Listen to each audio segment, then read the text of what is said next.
Assalamualaikum warahmatullahi wabarakatuh. Isinin jedha obboleewwan kiyya kan musliimaa hundaafuu akkasumas obboleewwan kiyya kan amantaa bira hordoftan ashamaa harka fuunee kabajamtoota jaalatamtootaa fi hordoftoota garee sooshaal miidiyaa fi akkasumas yeroo ammaan kana dhimma haala yeroo biyya keenya keessatti keessattuu gara Oromiyaa bahaa daangarraa daangatti godinaalee sadan keessa deemaa jiru hordofaa jirtanii fi dhagaa jirtan akkasumas beeksisa gama mootummoota lamaanii gartee jechoota isaa wal darbachaa jiran hordofaa jirtan ummata keenya kan naannoo Somaaliirraa buqqaa ajjeefamaa reebamaa qabeenyi isaa gubamaa saamamaa jiru hunda hordofaa jirtan arraan tana wanta amma deemaa jiru kanarraa waan tokko lama isinin jechuu barbaada.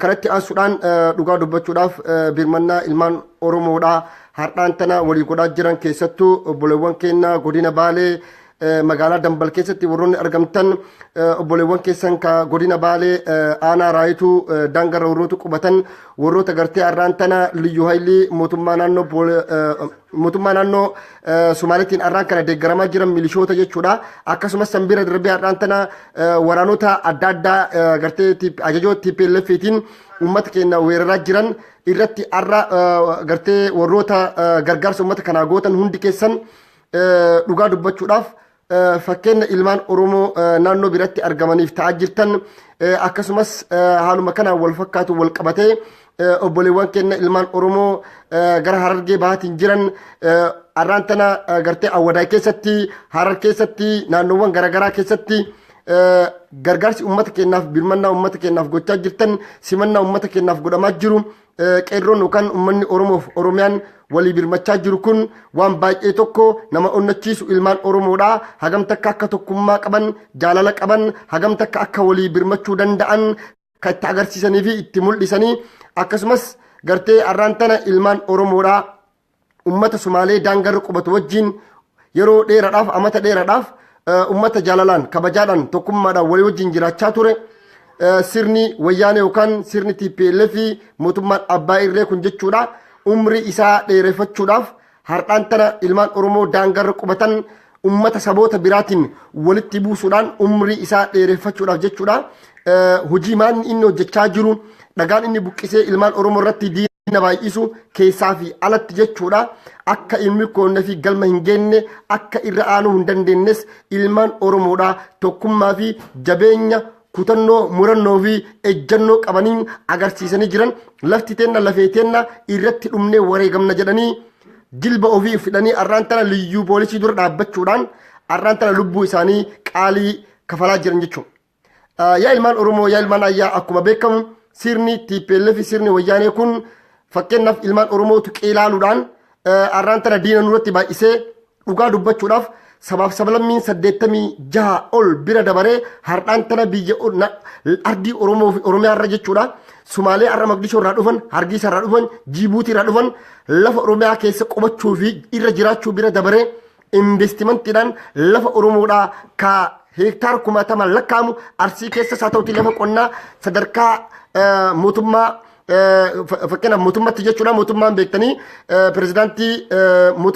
pirezidaantii biyya Jibuutii jechuudha lafa Arsii keessaa lafa qonnaa hektaara hedduu qabanii jechuudha. Investimantiidhaan hawaasummaadhaan diinagdeedhaan akkasumas haala jireenyaa fi gartee haala garaagaraatiin walitti dhufeenya cimaa warra qabuu fi ummata gartee hormaata kuushirraa walii wajjin dhufanii ummata walii wajjin sivilaayizeeshinii qaroomina gartee aadaadhaan afaaniin walirraa dhaalan fakkeenyaaf afaan Oromoo yookaan deemnuuf afaan Somaaliitiin deemnu taate tokko koo laba loo sadi saddaa afur shan shan jedhanii warra har'a sadarkaa gartee afaan keenya sadarkaa parsantii 30-40 olitti wal fakkaatuun walitti nu naqanii har'aan tana abdii illee fi akkasumas itti gaafatamaan waajjira kominikeeshinii mootummaa naannoo Ogaadeen wanni inni barreessaa jiru waan baay'ee tokko nama gaddisiisu fakkeenyaaf uummanni kun uummata biyya bulchuu fi fakkeenyaaf sirna federaalizimii kana akka waan ofii dhaabanii har'aan tana itti jiranii tokkotti of godhanii OPDO fi Ba'aadanii fi wayyaanee mayyuu caalanii mirga sabaaf sablammii nama eegu ta'anii nama gartanii hegeree biyyattii saniitii fi federaalizimii dhugaadhaan hojiirra oolchee biyya san bulchaa jiru fakkaatanii dubbachaa har'a ilmaan Oromoo yaalanii dadhabnaan dubbii tana fuudhanii OPDO irratti deebisuu warrootni barbaadan hedduutu jira jechuudha. Hanga sadarkaa mootummaatti jechuudha. Har'aan tanas wanni magaalaa Jijjigaa keessatti ta'aa jiru maali?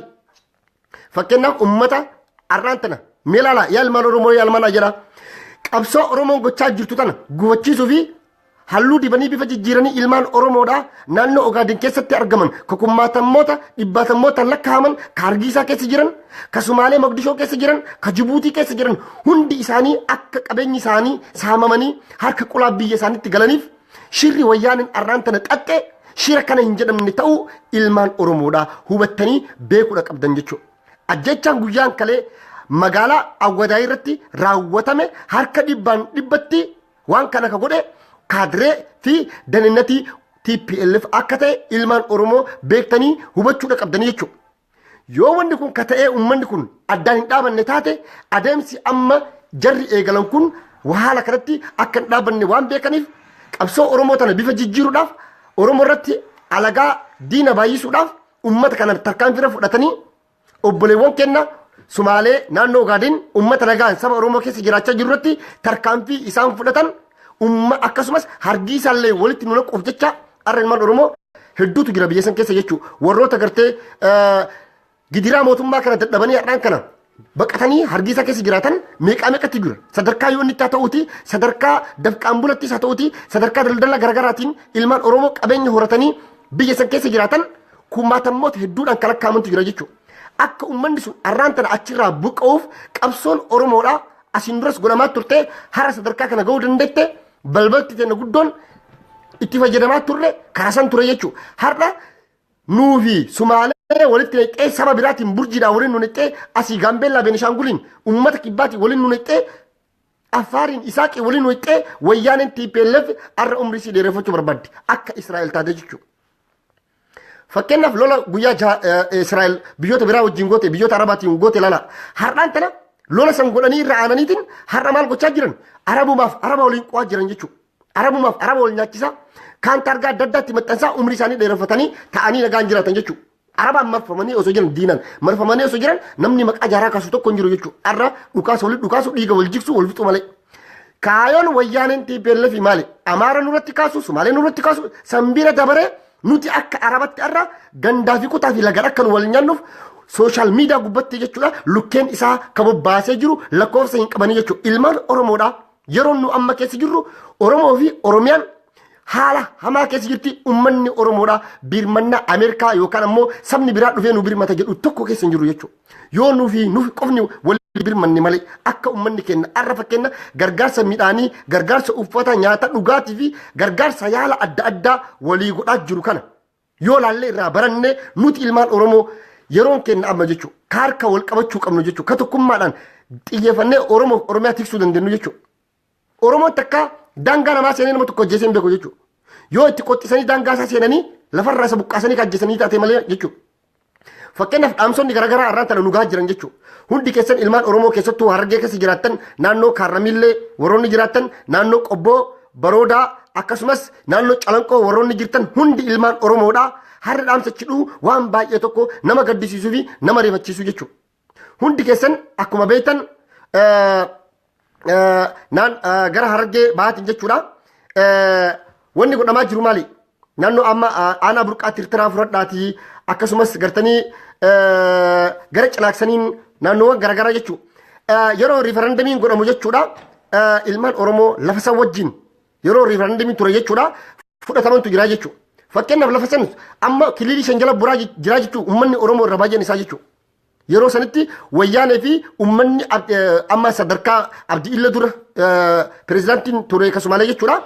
Gubboo mallaqa bajanni mootummaan kennuuf uummata naannoo saniitii kennaa warroota har'aan tana aktiif ta'an yeroo san turan jechuudha. Mallaqa itti kennaa kaardii gurguraa jechuudha. Maqaa hin jirreen kijiban riifarandamiin uummata keenya buqqisanii qabeenyi Oromoon achi keessa qabdu qabeenya kana hin jedhamne jechuudha. Keessattuu heerar gootaa uummanni heerar gootaa jechuudha.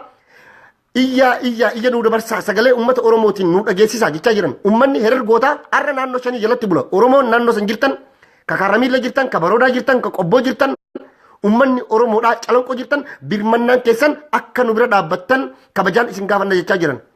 Har'aan tana heerar gootaa keessaa ilmaan Oromoo gootota achi jiran naannoo 5 jalaa fudhatamanii jijjigatti mana hidhaa keessatti ilmaan Oromoo torchi ta'aa jiran.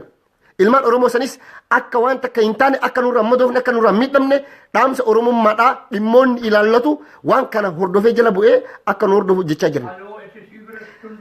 Kanaaf iyyuu jechuudha ilmaan Oromoo sadarkaa idil addunyaa irratti argamtan hundi keessan jechuudha saba keessaniif akka birmattanii saba keessan cinaa akka dhaabbattan kabajaadhaan isin gaafannaa arraan tana birmannaan isin gochaa jirtan saba keessaniif biyya keessaniif ummata keessaniif waan baay'ee tokko nama gammachiisuu fi nama onnachiisu jechuudha.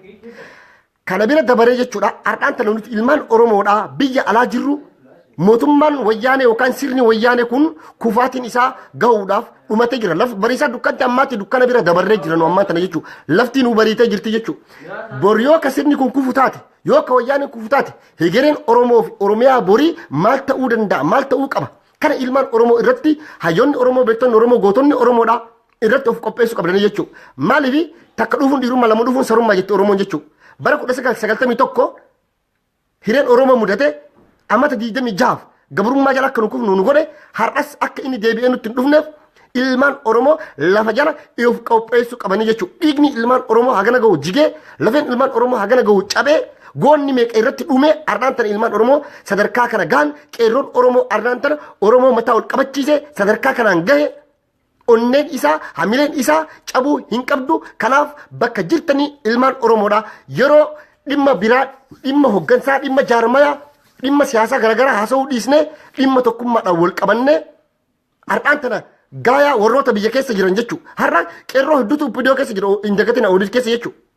Har'aan tana ilmaan Oromoo bakka hunda jiran jechuudha. Qeerroon bakka hin jirre hin qabu jechuudha. Ana toggonaa kiyyaa ana tajajaa akka jedhamu tokkollee hin jiru jechuudha. Qeerroon ka Oromoo fi Oromiyaa qofa jechuudha. Haga kun ta'etti jechuudha qabsoo tana keessaa namuu qooda qaba. Qooda qabu namuu qabsoo tana har walitti finnee gara dhiibne jechuudha. Mataa fi miila walitti qabnee bilisummaa Oromoodhaa ilmaan Oromoo har'aan tana lafa biyyarraa ari'amaa lafarraa buqqaafamaa reebamaa jeefamaa hidhamaa ilmaan Oromoo biyya sarraa ari'atamellee biyya ambaa keessa nagaan jiraachuu dadhabee jira jechuudha. Biyyoota ollaa keessa diinatu baay'isanii jiran jechuudha. Kanaaf ilmaan Oromoodhaa maal godhuudha qaban qabxii tokkoffaa fi ijoon maali? Ilmaan Oromoo har'aan tana biyya sanirraa dhufan imerjensii barbaadan jechuudha. Hatattamatti jechuudha. Furmaata walitti dhaabataa jechuudha. Furmaata har'aan tana gargaarsa nu isaan kana qamadii fi uffata bishaan kenninuuf eessallee isaan geessuu hin danda'u jechuudha. Oromoof Oromiyaan qabeenya uumamaas haa ta'uuti qabeenya lafa keessaa kan lafa gubbaas haa ta'uuti lafa bal'aa ardii bal'aa qabnaa jechuudha. Fakkeenyaaf Oromoon biyya Jarman keessa jirtan yookaan ammoo ardii Awurooppaa keessa jiraattan biyya Jarmanii yookaan ardii Awurooppaa keessa jechuudha. Lammii jiraati miti baqataan lammii biraa yeroo dhufu miliyoonaan kalakkaama waggaa keessatti keessummeessuu danda'an jechuudha. Nuti arraan tana ilmaan Oromoo miliyoonaan lakkaaman biyyoota kam keessa addunyaarra Arabas haa ta'uuti osoo nu galchanii lafti Oromoo Oromiyaadhaa nuuf haftee arraan tana Oromoo Oromiyaa irratti jechuudha. Daldalaan haa ta'uuti qonnaan haa ta'uuti investimentii garaagaraatiin haa ta'uuti ka jiraachaa jiru miliyoonaan kan lakkaahamu alagaan nurraa fayyadamaa jira jechuudha.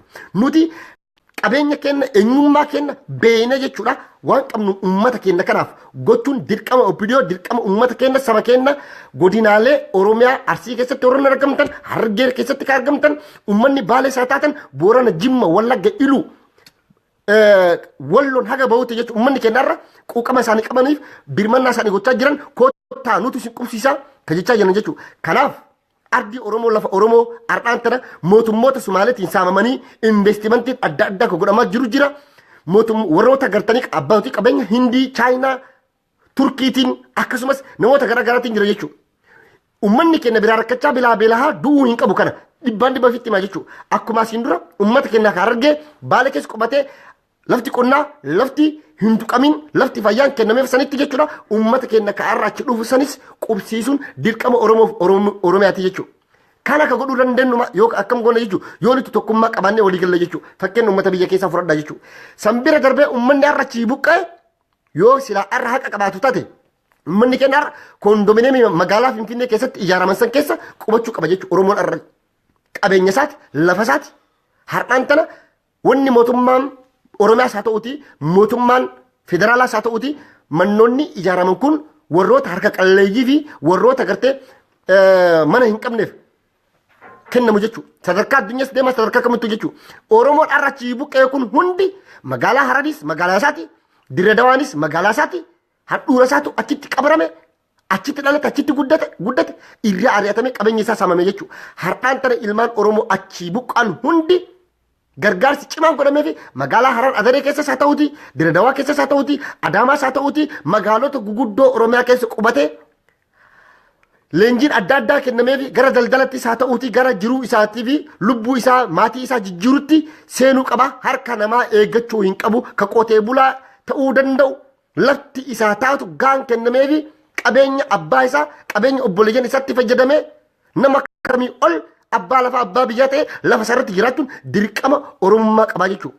Kanaaf uummanni Oromoo bakka jirtanii diinni kallattii hundaan nurratti duula jira jechuudha. Nuti ilmaan Oromoo taakkuu takka lafa namaa irratti nama ajjeefnee hin beeknu nama saamnee hin beeknu jechuudha. Oromoon ammoo lafa isarratti nama dhufeef gonkumaa bakka illee hin qabu kanaan qoosas hin qabu jechuudha. Hin dhumnee lafarraa haxaawamnaa malee. Har'aan kana maal gochaa jiran hundi keessan akkuma agartan obbidoo mataan isii jechuudha. Har'aan tana maal gochuu jirti? Warroonni fakkeenyaaf dandeettii Oromiyaas haa ta'uuti kan sadarkaa federaalaatti jechuudha. Liyyuu haayilii poolisii harkaa qaban mattaawaqaa ID isaa wajjin milishaas akkasuma kasumaalee Mogadishoo irraa dhufees akkasuma jechuudha. Osoo kan harkaa qaban mee har'a abdii illeen qabsoo kana guutuu fuudhee har'a haaloo bahuudhaaf yookaan ammoo maal jedhee barreessa barruu amma kominikeeshiniin fi akkasumas abdii illeen dhaamsiin irraa dhaame maal jedha. Tarkaanfii gammaa humni addaa jedhee laal liyyuu haayiliin Oromiyaan liyyuu haayilee isaa fuuti. Oromiyaan milishaa isaa fuuti. Oromiyaan milishaa 60 qabdi. Har'aan tana liyyuu haayiliin Somaalee leenji'ee hidhannoo guutuu wajjin bobbaafamee jiru 70 olitti kan lakkaamu jechuudha. Milishaanis akkasuma 40 olitti kan lakkaamu jechuudha. Kanaaf waraana garagaraas leenjisanii karaa adda addaatiin bobbaasaa jiranii jechuudha uummata isaanii jechuudha. Har'a itti gaafatamummaa fudhachuu dinnaa jechuudha. Uummata isaanii wayyaanee waliin ta'anii ajjeesisanii fi cisiisanii OPDO irratti halaaftinatti goddaloo jedhanii irratti dibanii har'aan tana Lammaa Magarsaatii fi Addisuu Araggaa irratti waan kanatti maxxansanii murtiitti nu dhiyeessuu qabdanii jedhan. Uummanni Oromoo uummata kana marraa meeqa kadhachaa ture, ji'a meeqa kadhachaa ture. Yeroo Oromoon jabaatee onnatee lafaa ka'ee waraana har'a ajajaa TPLF fi ajajamu hunda qotee bulaa fi tikfatee bulaan Oromoo ofirraa deebisu. Ka mancaa qabu mancaa isaatiin ka kilaashii xiyyiitii lama of keessaa qabu har'a diina hagam gagga'u gatee ofirraa deebisaa jira jechuudha. Booji'aa jira jechuudha. Boorana keessatti inni mul'achaa jiru kana, godina Baalee keessatti kan mul'achaa jiru kana, Harargee keessatti mi'eessoo bakka hundatti wanni mul'achaa jiru kana jechuudha. Yeroo uummanni keenya diina ofirraa qoratee onnee qabu humna qabu tuqanii Oromoo laaluuf gonkumaa hin danda'an jechuudha. Keessaanis alaanis kara feete kallattii afran nunuu kootu Oromoo kara kamiinuu akka hin dandeenye uummanni Oromoo onnee qabu, humna qabu, jabina qabu, tokkummaa qabu, diinaa fi alagaas hunda isaanii agarsiisee jiru jechuudha. Oromoon nama biraatiif hammeenna qabu, Oromoon dhiiga namaa jigsuu hin barannes hin barbaadus. Har'as borus jechuudha. Oromoon nama tokkoofis haaloo bahuu hin barbaadu jechuudha. Oromoon maal barbaada? Nagaa barbaada. Lafa sarraa buqqa'uu hin qabu, qabeenyi kiyya saamamuu hin qabu. Akka lammii nama kabuttuu nam lammii meeqatu kuma meeqan Oromiyaa keessa jiraata. Har'a Finfinnee keessa Sumaalee kuma meeqatu jiraata. Adaamaa keessa, Shashamannee keessa, Baalee keessa, Roobeen, Ginniiriin dhaqaa, asii madda walaabuu Bidiree, Nageellee Booranaan, Mooyyalee hin deema. Dirree Dawaa koottaa, asii Naragge keessa, Sumaalee meeqa dhalattoota Sumaalee Affaar, Guraagee, Silxee, sabaaf sallammii biyya keenya keessa hin jiru jechuudha. Yeroo wayyaaneen akkasittuu ilmaan Oromoo kumaatammoota lakkaa'aman dhiiga isaanii dhangalaastu ilmaan Oromoo Tigree tokko ka Oromiyaa keessa jiraatu irratti tarkaanfii uummata fudhatiin uummata nagaa barbaadu, uummata obsa qabu, uummata gartee namaaf ilma namaatiif kabaja qabu jechuudha. Har'a kana halluu addaa dibanii ilmaan Oromoo irratti haaloo bahuudhaaf jechuudha. OPDOs saaxilanii OPDO mataasii wanni guddaan maal ilmaan Oromoo laala. OPDO fi Sumaalee laala har'a Oromoo Sumaalee lola Oromoo Sumaaleetii miti lolli kun lola TPLF fi uummata Oromooti jechuudha. Ilmaan Oromoo har'a ka ajjeesaa jiru TPLF jechuudha. Akkasuma ka jaraas ka ajjeesee har'a dhiiga jaraa jigsutti jiru Awwadaay keessatti kaadiree fi dalinnatii jaraati jechuudha. Maaliif wanni kun yoo akkanatti itti deemamu taate assalaamu alaikum dhumattee fi jirti jechuudha wayyaanee. Dhiigni jiguu deemu dhiiga taphaatii miti jechuudha. Waan kana beekanii dhaabbatanii imbaasiin Ameerikaa achi keessa hin jiru. Waan kana quban qabu hordofuu jira jala bu'ee. imbaasiin Jarman ka Ingiliis ka Faransaa ka Raashaa ka idil addunyaa kun guutuun waan kana jala bu'anii hordofaa jiran maaliif beeksisan baane? Maaliif isaan kun waan kana gadhiisanii har'aan tana wanni akkanaa deemaa jira maan jenne asiin dura gadhiisaa turan baasaa turan. Maaliif har'aan tana gabbayee Hayilamaaraam hin dubbanne? Maaliif mootummaan federaalaarraa waan kana gabbayee wanni akkanaa kun deemu jira jedhee beeksisa tokkollee hin kennine? Nagarii leencootu ka gabbayee ka dubbachaa jiru. Wanni isaan dubbatan ammoo wanni deemaa jiru inumaa gonkumaa waliin fakkaatu jechuudha. Siyaasa isaanii har'aan tana waan dadhabaniif jecha wanni kun waan biyya san keessatti sirna wayyaanee keessatti sirna Ihaadig keessatti isaan mudatee hin beekne waan ta'eef jecha har'aan tana TPLFin wanni isiin gochuu barbaadde guddaa maalidha? Waan amma deemaa jiru kana akka opiniyoon goote maal jedhan ajajoota ajaja Lammaa Magarsaatiin ajaja opiniyootiin har'aan tana uummanni kun dhumaa jira jedhan. Maa booji'anii nu garsiisne maa ayidii jaraa fuudhanii ka opiniyootiin jenne garuu sanii sanbira bare hojjetamuun hin danda'ama dokumentari jaraa keessatti dalaguu hin danda'an jechuudha. Uffata Liyyuu Haayilii Oromoo fuudhanii nama afaan Oromoo dubbatee afaan Oromoo beeku kan naannoo Somaalee jiraatu fuudhanii dabarsanii achitti fiilmii adda addaa dalaguu hin danda'a. Garuu sanbira dabaree wanni isaanii arra opiniyoodhaan oonag jechuun tuffiidhaa bara. Oonagiidhaa si dhaabaa oodhaa jedhanii jarri tun warra sirna wayyaanee keessatti angoo qabu caffee naannoo tokko bulchu warra gartee walii wajjin biyya Itoophiyaa jedhamtu san bulchan warra paarlaamaa keessaa teessoo guddaa qabu opiniyoon. Har'a opiniyoon matanaan maal jechaa jiran? Opiniyoon ejjannoo akka adda bilisummaa Oromoo qabdi kan lolaa jiru ajaja adda bilisummaa Oromoo ABO fi opiniyoo Liyyuu Haayilii jaraan leenjisanii dhufanii nutti bobbaasanii jedhan. Uummanni kenname eessatti isaan kana bobbaasee isaan kana fixaa jira jechuudha. Kun qumaarii geemii cheezii isaan taphachaa jiran jechuudha. Waan kanaan ammoo gonkumallee itti milkaa'ullee hin danda'an jechuudha. Ilmaan Oromoo guyyarraa guyyatti injifannoo galmeessaa jiran qabsoo Oromoodhaa bifa nama gammachiisuun deemaa jiran uummata keenya akka daangarraa buqqee Somaalee Ogaden keessaa bahaa jiru hedduudha. Hargeysaa keessaa ilmaan Oromoo ari'amaa jiran eega labsii mootummaan fakkeenyaaf mootummaan naannoo Hargeysaa labsii guyyaa kalee baase afaan Somaaleetiin barruun ni gadhiisee peejii irratti argaa turre dubbisaa turre warroonni afaan Somaalee beekanis beekunus wanni inni achirratti jedhe maalidha? Ilma dhala Oromoo ta'e tokko akka achitti namni lama ajjeefamuun ni beekama Hargeysaa keessatti. Sanbira dabaree kasan ol calus hidhaa keessatti reebicha adda addaa akka irra gahaa jiru ka ajjeefame qofa laaluu qabnu hidhaa keessatti ka gartee har'a qaama hidhachaa jiru ilmaan Oromoo hedduutu jira jechuudha. Kanaafiyyuu har'a beeksisni isaan baasan akkuma jirutti ta'ee ilmaan Oromoo garuu doorsiisa hamaa keessa cimaa keessa akka jiran ni beekna jechuudha.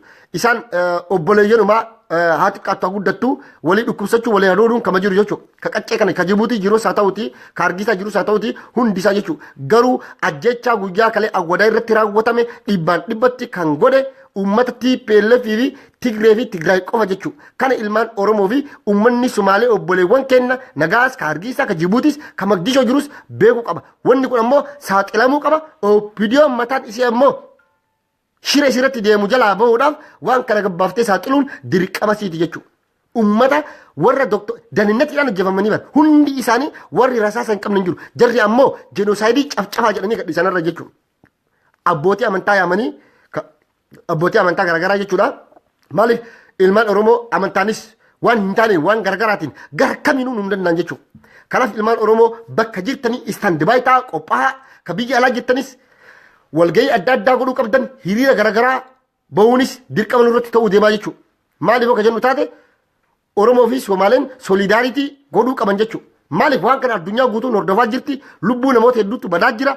Kanaaf nuti bakka jirru Kanadaas haa ta'u Awustiraaliyaa Ameerikaa biyyoota Awurooppaa garaagaraa keessatti hiriirri garaagaraa qophaa'ee uummanni Oromoo fi uummanni Somaalee uummata tokko akka ta'e uummata walii wajjin yeroo dheeraa jiraachaa ture jaalalaa fi kabajaa fi naamusaan walirraa fuudhee walirraa dhalchee walirraa dhalee walii gurguratee walirraa bitee uummata tokkummaadhaan jaalalaaf kabajaan naamusaan jiraachaa jiru ta'uu kenna mul'isuu qabna. Shirri godhamaa jiru shira sirna kanaatii fi mootummaa abbaa irree kun lubbuu isaa dheereeffachuuf godhee fi akkasumas gaafii arraantan uummanni Oromoodhaa gaafachaa jiru gaafii gibiraa gaafii faayidaa addaa mootummaan naannoo Oromiyaa magaalaa Finfinnee irraa argachuu qabu labsii gartee magaalota Oromiyaatii fi labsiiwwan haaraa bahee kana gaafiiwwan mootummaa amma wayyaanee cinqee jiru kana laa gaafii hedduutu wayyaanee cinqee beeka. Ka daangaatti jira, ka gibiraatti jira, ka afaaniitti jira, ka afaan federaalaa godhuun akkasumas gartee labsii amma bahee kana paarlaamaaf dhiyeessuu deeman waan kana hunda fashaleessuuf attenshiniin uummata Oromoodhaa gara daangaa akka deemuuf jecha shirii wayyaaneen godhe milkaa'uu fidide uummanni Oromoo irra aanaa jira jechuudha. Kanaaf nuti uummanni Oromoo ammoo hin dagannu labsii magaalota Oromiyaas haa ta'uuti labsii amma afaan Oromoo afaan federaalaa akka ta'u Oromiyaan faayidaa addaa magaalaa Finfinnee irraa argachuu qabdu akka uummanni Oromoof Oromiyaan argachuu qabdu bulchiinsi magaalaa Finfinneedhaa bulchiinsa Oromiyaa jalatti akka galu ka jedhu kana hunda halluu dibanii yeroo ammaa uummanni akkanatti wareera keessa jiru kanatti jechuudha. Pirezidaantiin dhufaa Mul'atu Tashoomaa paarlaamaanii banaa Hayilamaariyaam ji'a kana keessa paarlaamaanii ta'a murtii kana hunda dhabama godhuudhaaf jechuu shiira xaxamee gabbahee akka ta'e ilmaan Oromoos beeka. Nuti uummata qabeenya namaa saamuudhaaf jiraachuutti hin jiru jechuudha. Kanaaf uummanni Oromoodhaa bakka jirtanii dammaqxanii harka wal qabattanii shira nurratti deemaa jiru kana hunda jechuudha irra aanuudhaaf yeroo tokkummaadhaan ilmaan Oromoo harka wal qabattan amma jechuudha. Waa'ee jaarmayaa waa'ee hoggansaa yeroo itti haasofnu nurra hin jiru jechuudha. Waa'ee miidiyaawwan garaagaraa yeroo gartee wal faarsinu yeroo wal saanu nurra hin jiru jechuudha. Ilmaan Oromoo wayyaaniin kumaandimoosti agaasii Sumaaleedhaan liyyuu hayiliin mee kan nuun hin loliin arroo jiraate rabbi qofa waaqa qofatu nuun hin loliin bara. Hundi isaa argaa jirtan miidiyaa isaanirra ta'anii uummanni sunis waan nuun jechaa jiran. Kanaaf uummanni kun mee eessa haa dhaqu? Uummanni miskiinni kun maal haa ta'uuti? Uummanni kun garaa isin hin nyaatu. Har'a kuma dhibbaatammoota hedduudhaan kan lakkaa'amutu biyya isaarra buqqe. Kana godhuuf oppidiyoo qobaas illee hin dandeettu godhuuf illee hin dandeettu illee. Uummanni bimmana uummata keenya ka biyya keessaatiif ka biyya alaatti uummanni keenya ka biyya keessaa kophaasaa harka qullaas hin danda'u.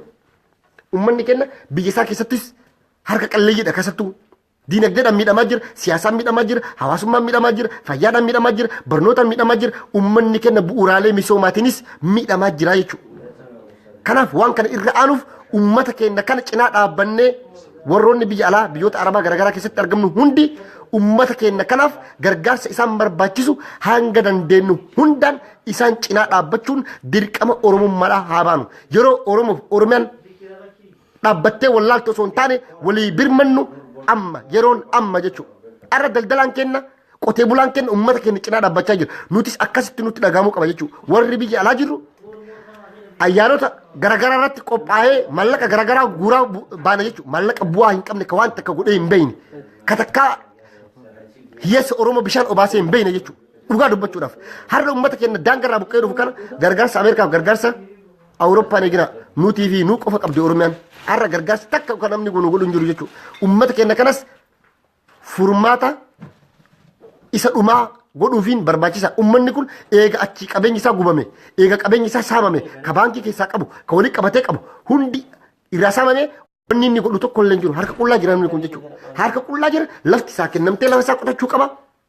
Leenjii garaagaraa fudhatee gargaarsa godhameefi daldala irratti haala muuxannoo fi dandeettii isatti dura achi qabu saniin daldala karaa danda'uun irratti bobba'ee jiruu isaa jiruu faamilii isaa biyya isaa jijjiiruun dirqama namummaa qaba jechuudha. Namni kun waan isa barbaachisu waan ilmi namaa irraan kan itti jiraatu hunda argachuu qaba. Kanaaf ilmaan Oromoodhaa bakka jirtanii uummata keenya kanaaf birmattanii isaan cinaa dhaabbattanii akka isin gargaarsa guddaa gootaniifis abdii guddaa qabna. Uummanni Oromoo bakka jirtanii qeerroon Oromoodhaa onnadhaa ka'aa uummata keessan ka Booranaa cinaa dhaabbadhaa uummata keessan gara Baalee aanaa Raayituu aanaa Sawweenaa aanaa Daawwee Sarara Daawwee Qachan asiin Harargee cinaaksaniin uummata keenya cinaaksan jiru uummata keenya burqaa tirtiraa jiru uummata keenya ka eerar gootaa jiru uummata keenya Oromoo Baabbileen cinaaksaniin gursumiin bakka hunda jiranii fi lafa isaaniirraa buqqaanii qabeenyi isaanii saamamaa jiraniifis akka birmattan uummata riifarandamiin Sumaalee jala buqqee jira uummata saniif birmannaa cimaa godhaa fi uummata san atteenshinii kennaa fi har'a daayirektilii dhugaa dubbachuudhaaf namni hargi isaa bareeduuf daayirekti dhufa biyya. Kanaannoo Sumaalee jijjigaa keessas ari'amus konkolaataan fe'amee dhufaa jira jechuudha. Uummanni keenya heerar gootaa keessa jiru miidhaa hamaa jala jira. Akkuma uummanni keenya Oromoon har'a kamiseen mootummaa naannoo Amaaraa jalatti bultutti jechuudha. Isaanis kililii Sumaalee jalatti warra bulaa jiru jira jechuudha. Yeroo riifarandamii buqqaawusan kan wajjin buqqaan jechuudha. Qabeenyi Oromoodhaa hedduutu achi jira. Qabeenyi isaanii saamamaa jira. Isaan irrattis miidhaan kan hin jedhamne reebichi dararaan dhiittaan mirga namaa irra gahaa jira. Uummata keenya saniifis warroonni achi jirtan itti kalooftan warroonni nu daawwachaa jirtan kan dhageenis telefoonaan yoo neetworkiin biyyan jiraatiinis dhageessisaatii uummata keenya saniif birmannaan cimaan akka isaanii godhamu kabaja Oromummaa yaamicha Oromummaadhaa isinii gochaa jirra ulfaadhaa wayyamaa galatoomaa ilmaan Oromoo ilmaan ayyaa kanaaf har'aan shirrii wayyaaniin gochaa jirtu kun akka hin milkoonnee fi akka galman gennes hundi kennaa ni beeynaa jechuudha. Wanni isaan gochuu barbaadan har'a Israa'el yookaan agartan taatan diinaan marfamtee jirti jechuudha garuu nagaan jiraachuu jirti. Diinni isii marsee jiru garuu nagaa argatee hin jiru jechuudha. TPLF har'aan tana maal gochuutti nuti sabaaf sabalammii biyya san keessa jiru hundaan walitti nu buustee lola addaa nurratti labsitee ifii isiitii harka marattee nagaan jiraachuu barbaadde jechuudha.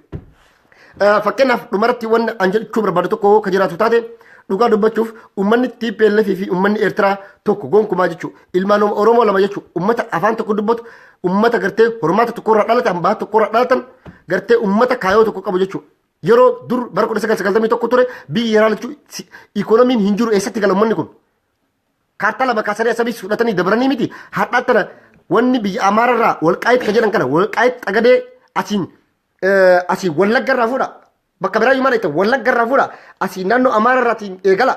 Asii fuudhanii daangaa Suudaaniin biyya jaraatti waliin fidaa jiran asiin Agaafaan asabiin fudhatanii kaampaanii industirii konkolaataa oomishu industirii paarkii garaagaraa diinagdee adda addaa kaampaaniiwwan isaanii guguddaa achi dhaabaa jiran garas deemaa jiran diinagdeedhaan yoo guddatanii ta'an taate waraana qaban guutuu ka fudhatan taate taankii qaban jeettii qaban rasaasa qaban hunda guguddaa fudhatanii jeneraaltota isaanii wajjin yoo kaachitti galanii Eertiraa wajjin tokko taate gaanfa Afrikaa irratti Dubaayin ta'uu hin dandeetti jechuudha. Dinagdeedhaan haa ta'uuti militariidhaan haa ta'uuti wooma fedhan uummanni keenya garuu miskiinni amma bilisooma jiru akka isaanitti deebinee ijaaramuudhaaf akka isaanii amata 30-40 nutti fudhata jechuun amata 20-30-40 hanga 50 nu fudhachuu danda'a. Kanaaf isaan kaayoon isaanii maalidha? Nuyi gosa adda addaatiin walitti nu buusanii qabeenya isaanii fudhatanii takkaa'uu yoo haalli hammaatu taate jeettii qaban helikoophitarii qaban taankii qaban hunda isaa maqalatti fe'anii galan Oromiyaa fi Amaarris haa ta'u Affaar Sumaaleen gosti biyya san keessa jirtu hundi naannoleen biyya san keessa jiran hundi harka qullaafuuf deemanii jechuudha.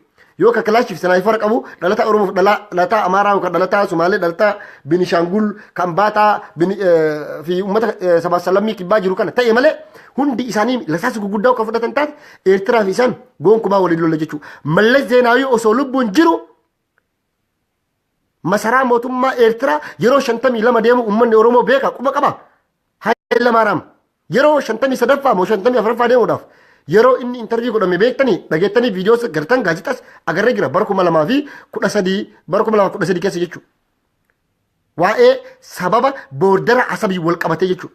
Asabitti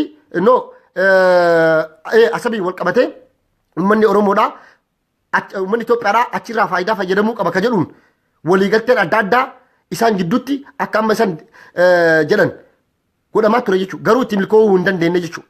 Maaliif qumaarichee jira Abbaay Tsaayyee fi Abboy Sibaat Naggaasii taphatan taphan seenaa. Kanaaf uummanni Oromoo Oromiyaan nuuf isin malee qabdu bakka jirtanii harka wal qabadhaa tokkummaa keessan cimsaa bakka jirtanii ilmaan Oromoo mataa fi miila walitti qabadhaa quba walitti qabuu dhiisaa. Shila walirratti yaaduu dhiisaa.